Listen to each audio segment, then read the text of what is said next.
ಸಿದ್ಧಂತಿ ಚ ಮನೋರಥಾಃ ಸರ್ವೇಪಿ ಸುಖಿನಃ ಸಂತು ಸರ್ವೇ ಸಂತು ನಿರಾಮಯಾಃ ಸರ್ವೇ ಭದ್ರಾಣಿ ಪಶ್ಯಂತು ಸರ್ವೇ ಸುಗುಣಶಾಲಿನಃ. ಕರ್ನಾಟಕ ರಾಜ್ಯದ ರಾಜಧಾನಿ ಸಾಂಸ್ಕೃತಿಕ ನಗರಿ ಎಂಬುದಾಗಿ ಪ್ರಸಿದ್ಧವಾದ ಮೈಸೂರು ಮಹಾನಗರದಲ್ಲಿ ಒಂದು ಸಂಗೀತ ಶಾಲೆಯನ್ನು ಏರ್ಪಾಟು ಮಾಡಿ ಸತತ 20 ವರ್ಷಗಳಿಂದ ಈ ಸಂಗೀತ ಬೋಧನೆಯ ಕಾರ್ಯಕ್ರಮ ನಡೀತಾ ಇರತಕ್ಕಂಥದ್ದು.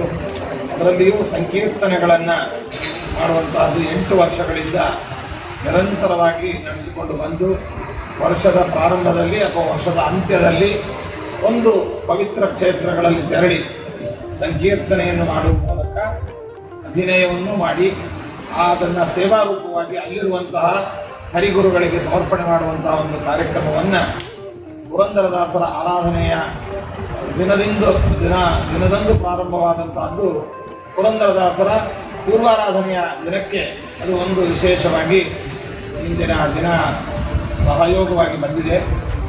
ಇಂತಹ ಒಂದು ಉತ್ತಮವಾದ ಕಾರ್ಯ. ಭಗವಂತ ನಾದಪ್ರಿಯನಾಗಿದ್ದಾನೆ.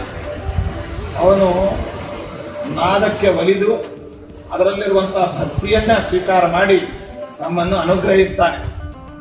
ಶಿಶುರುವೇತ್ತಿ ಭಜುರುವೇತ್ತಿ ವೇತ್ತಿ ಗಾನರಸಂ ಫಣಿಹಿ ಎಂಬುದಾಗಿ ಹೇಳಿದಂತೆ ಈ ಸಂಗೀತದ ಮಾಧುರ್ಯವನ್ನ, ಆ ಸ್ವರ ಮಾಧುರ್ಯವನ್ನ ಪ್ರತಿಯೊಂದು ಪ್ರಾಣಿಗಳು ಪಕ್ಷಿಗಳು ಕೂಡ ಅದರ ರಸಾಸ್ವಾದನೆಯನ್ನು ಮಾಡುತ್ತೆ. ಅಷ್ಟು ಮಾತ್ರವಲ್ಲ, ಸಂಗೀತದಿಂದ ಏನೆಲ್ಲ ನಾವು ಸಾಧಿಸಬಹುದು ಅಂತ ಹೇಳುವಾಗ, ಬಾನಿಶಾ ಅವರ ಕಾಲದಲ್ಲಿ ಸಂಧ್ಯಾಕಾಲದಲ್ಲಿ ಸಂಧ್ಯಾರಾಗವನ್ನು ಹೇಳುವಾಗ ದೀಪ ಅದು ತಾನಾಗೇ ಪ್ರಜ್ವಲಿಸ್ತು ಅಂತನ್ನುವಂಥದ್ದು ಇತಿಹಾಸವನ್ನು ಕೇಳ್ತೇವೆ. ಇವತ್ತು ನಮ್ಮ ಹಿಂದೂ ರಾಜಧಾನಿಯಾದಂತಹ ವಿಜಯನಗರ ಸಾಮ್ರಾಜ್ಯ ಹಂಪಿಯಲ್ಲಿ ಪ್ರತಿಯೊಂದು ಕಲ್ಲೂ ಕೂಡ ಸಂಗೀತದ ಒಂದು ಸ್ವರವನ್ನ, ಸಪ್ತ ಸ್ವರಗಳನ್ನ ಹೊರಹೊಮ್ಮಿಸ್ತವೆ. ಅದು ಮಾತ್ರವಲ್ಲ, ಸಂಗೀತಕ್ಕೆ ಪ್ರಾಣಿಗಳು ಮಾತ್ರ, ಜೀವ ಇರುವಂತಹ ವಸ್ತುಗಳು ಮಾತ್ರ ಸ್ಪಂದಿಸುವಂತಹದ್ದಲ್ಲ, ಕಲ್ಲುಗಳು ಕೂಡ, ಜಡ ಪದಾರ್ಥವೂ ಕೂಡ ಸಂಗೀತದ ಒಂದು ಸ್ವರ ಮಾಧುರ್ಯಕ್ಕೆ, ಆ ಶಕ್ತಿಗೆ ಕರಗತ್ತೆ ಅನ್ನುವಂತಹದ್ದನ್ನ ಅನೇಕ ಪ್ರಾಜ್ಞರುಗಳು, ಹಿರಿಯರುಗಳು ಅದನ್ನ ಕಂಡವರು ಹೇಳಿದ್ದಾರೆ. ಅಂತಹ ಒಂದು ಶಕ್ತಿ ಸಂಗೀತಕ್ಕೆ ಇದೆ. ಇಂತಹ ಶಕ್ತಿಪ್ರದವಾದಂತಹ ಸಂಗೀತದ ಶಾಲೆಯನ್ನ ಮೈಸೂರಿನಲ್ಲಿ ನಿರಂತರವಾಗಿ ನಡೆಸ್ತಾ ಇರತಕ್ಕಂತಹ ಶ್ರೀಮತಿ ಸುನೀತಾ ಅವರು ಬಹಳ ಪರಿಶ್ರಮವನ್ನು ಪಟ್ಟು ಇಷ್ಟು ದೊಡ್ಡ ಶಿಷ್ಯ ಸಮುದಾಯವನ್ನ ಹೊಂದಿರತಕ್ಕಂಥದ್ದು ಬಹಳ ಅಭಿನಂದನೀಯವಾದದ್ದು.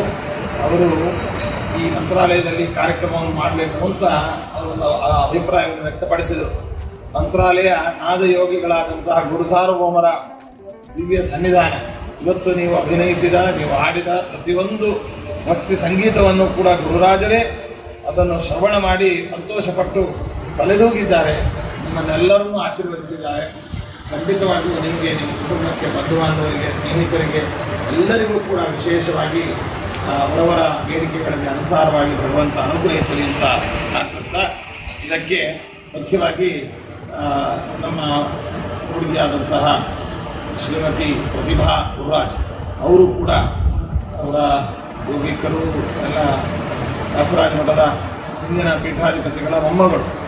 ಅವರು ಇವತ್ತು ನೀವೇನು ಹೇಳಿದ್ರಿ ಪ್ರಸನ್ನ ತೀರ್ಥರ ಕೃತಿ, ಅದನ್ನು ಅವರ ಪೂರ್ವಿಕರು ಬರೆದದ್ದು, ಮುತ್ತಾತ ಅವರು ಬರೆದಂಥ ಅಂತಹ ಕೃತಿಗಳನ್ನು ಕೂಡ ನೀವು ಹಾಡಿದ್ದೀರಿ. ಅವರು 100 ಕೃತಿಗಳನ್ನು ಬರೆದಿದ್ದಾರೆ. ಆ ಕೃತಿಗಳನ್ನು ಬರೆದಂಥವರು ಅಂತಹ ಪ್ರತಿಭಾ ಗುರುರಾಜ್ ಅವರು ಇದಕ್ಕೆ ಮೇಲಿಂದ ಮೇಲೆ ವಿಶೇಷವಾಗಿ ಇದಕ್ಕೆ ಪ್ರೋತ್ಸಾಹಿಸಿ ಇದಕ್ಕೆಲ್ಲ ಯೋಜನೆಯನ್ನು, ವ್ಯವಸ್ಥೆಯನ್ನು ಮಾಡಿದ್ದಾರೆ.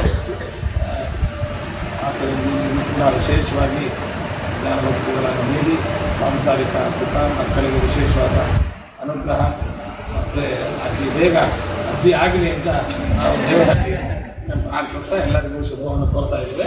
ಇಲ್ಲಿ ಬಂದಂಥ ನಿಮಗೆಲ್ಲ ಎಲ್ಲರಿಗೂ ಕೂಡ ನಿಮಗೆ ವಸತಿ, ಭೋಜನದ ವ್ಯವಸ್ಥೆ ಏನಾಯಿತು ಇವೆಲ್ಲ ನಾವೆಲ್ಲ ನಂಜನಗೂಡಿನವರು, ನಮ್ಮ ಜಿಲ್ಲೆಯವರು ನೀವೆಲ್ಲ. ಆದ್ದರಿಂದ ಅಭಿಮಾನ, ಒಂದು ವಿಶ್ವಾಸ ಇದ್ದೇ ಇರುತ್ತೆ. ತಿರುಪತಿಯಲ್ಲಿ ನೀವು ಯಾವಾಗ ಅಪೇಕ್ಷೆ ಪಟ್ಟರೆ ನಾವೇ ಇದ್ದು ಖುದ್ದಾಗಿ ವ್ಯವಸ್ಥೆಯನ್ನು ಮಾಡಿ ವಸತಿ ಮತ್ತು ಭೋಜನ ಜೊತೆಯಲ್ಲಿ ಮಹಾಪ್ರಾಕಾರದ ಈ ಕೀರ್ತನೆ ಮತ್ತು ಇದರ ಕಾರ್ಯಕ್ರಮಕ್ಕೆ ನಾವಿದ್ದು ವ್ಯವಸ್ಥೆಯನ್ನು ಮಾಡ್ತೇವೆ ಅಂತ ಈ ಸಂದರ್ಭದಲ್ಲಿ ಹೇಳ್ತಾ ನನಗೆ ಶುಭವನ್ನು ಕೊಡ್ತಾರೆ. ಅವರು ಪುರಾಣಿಕವರು ಬಹಳ ಪರಿಶ್ರಮವನ್ನು ಪಟ್ಟಿದ್ದಾರೆ. ಅವರಿಗೂ ಕೂಡ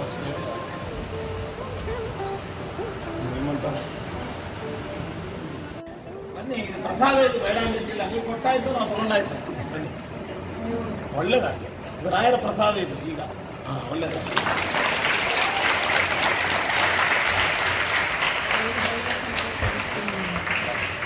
ಒಳ್ಳೇದಾಗಿ